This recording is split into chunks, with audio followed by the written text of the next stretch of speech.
Hello everybody, it's Matthew Street and welcome to my channel. I'm so happy you're here. I really appreciate it.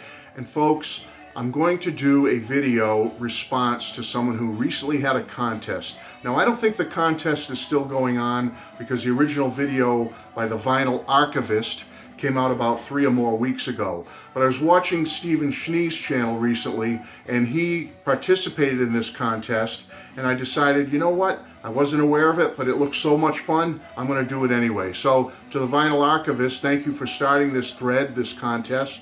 I'm going to submit my entry to you just for the fun of it.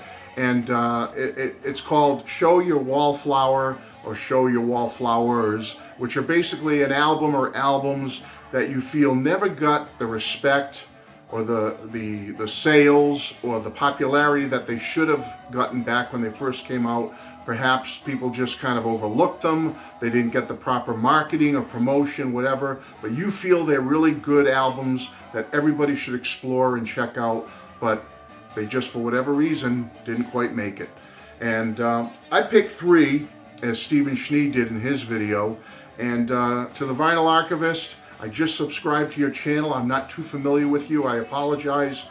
I'm somewhat familiar with you from the Rachel channel and from Stephen Schnee's channel, but I hope to rectify that and watch more of your channel now that I've just subscribed, and I'm looking forward to submitting this to your contest video page.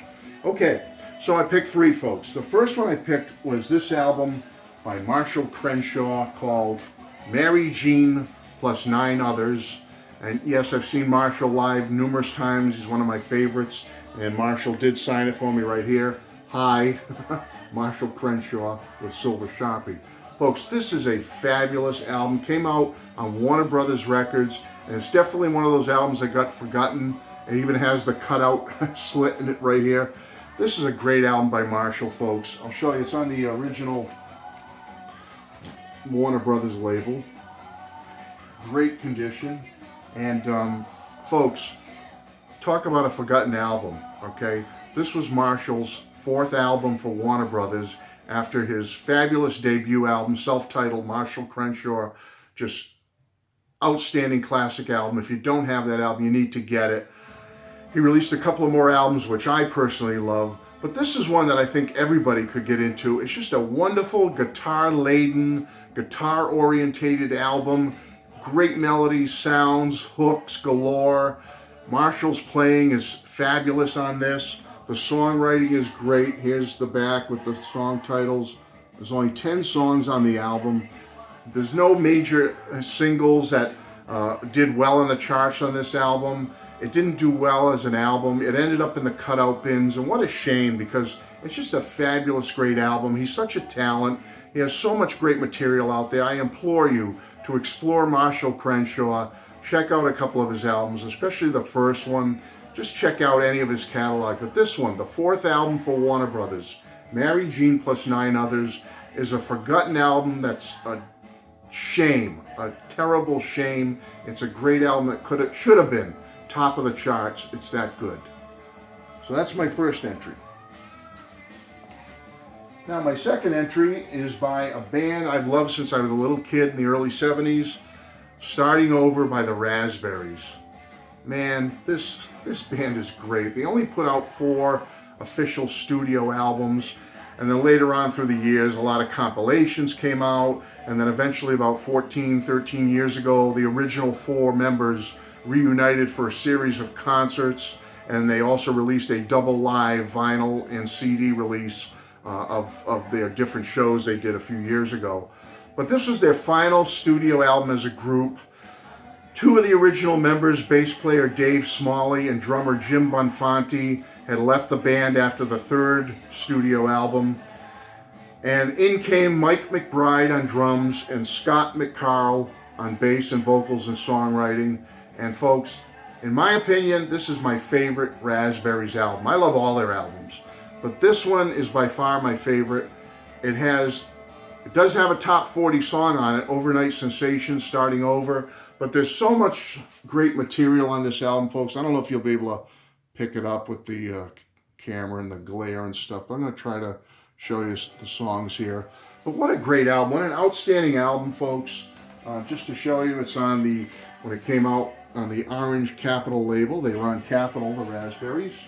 And what was also nice about this album was you also got a nice poster of the band. Came out in 1974, by the way. Their final album. There's the poster of the guys. I mean, what a rockin' band, folks. You know, they kind of got a bad rap the first couple of albums as being a teeny bopper band. They're not a teeny bopper band. Just check out their third album, Side 3. Check out their smash single, Go All the Way. Check out this album, Starting Over. They were a rock and roll band, power pop, rock and roll, and they were fabulous, folks. And just what a shame that this album, their final album, Starting Over, and they called it quits after this and a short tour after this album in early 75, because this album got no notice, nobody cared. It ended up in cutout bins. And you know what? If you can find it today, grab it, folks. Grab it. You can get it on CD. You can still get it on vinyl on places like Discogs and eBay and stuff, and maybe in your local record shop. But check out Starting Over by the Raspberries. You won't be sorry. Great album. And that's my second Wallflower. Now my final Wallflower is by a group that, man, for years they got no respect. They came out like gangbusters in 1979 with one of the top-selling albums of that year. They had the top-selling single of 1979. It is the song of 1979 called My Sharona from the album Get the Knack. The Knack, folks. Sold in the gazillions, the millions, that album. And then they hit a backlash, whether it was, you could go into what, we could be here an hour talking about the poor management decisions, poor band decisions. It just was a tragedy, a travesty, because they're such a talented band. They put out such great material. Their second album was very much in the same spirit as Get the Knack, but the backlash had already begun, and that second album, it went gold, which would be great by any other artist's standards, but for them selling over 10 million or something, 12 million copies of the first album, like 10 million copies of My Sharona, the single, in 1979 going into 1980, and then the second album only going gold, that was considered a failure, a letdown. So they took a hiatus. For almost a year, nobody heard or saw of the Knack. They were just getting slammed in all quarters from the public, from the music media and press. And finally, at the end of 1981, they came back with this album called Round Trip.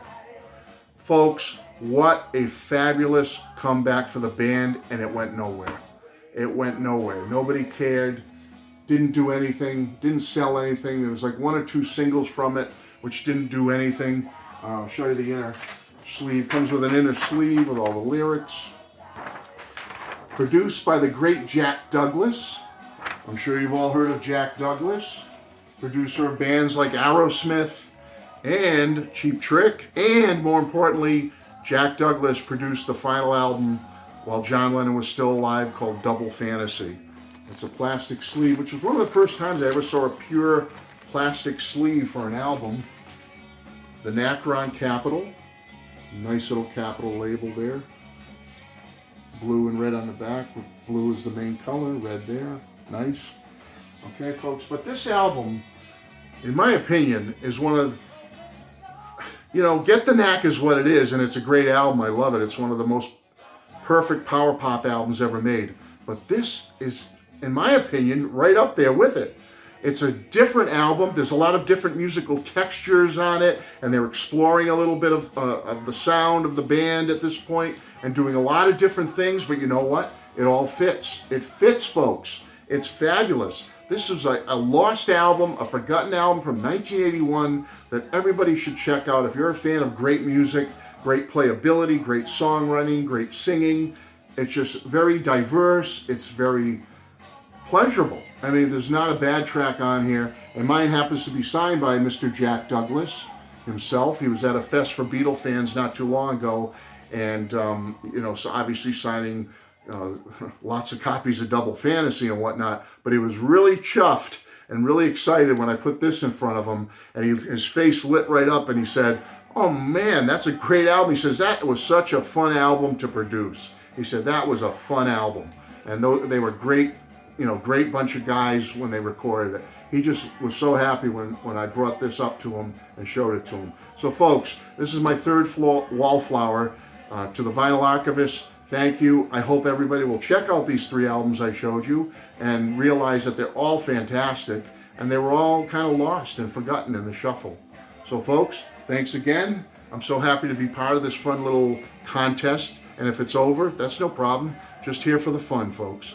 Bless you all. Thank you. And bless the music, because we need it right now. Bye-bye.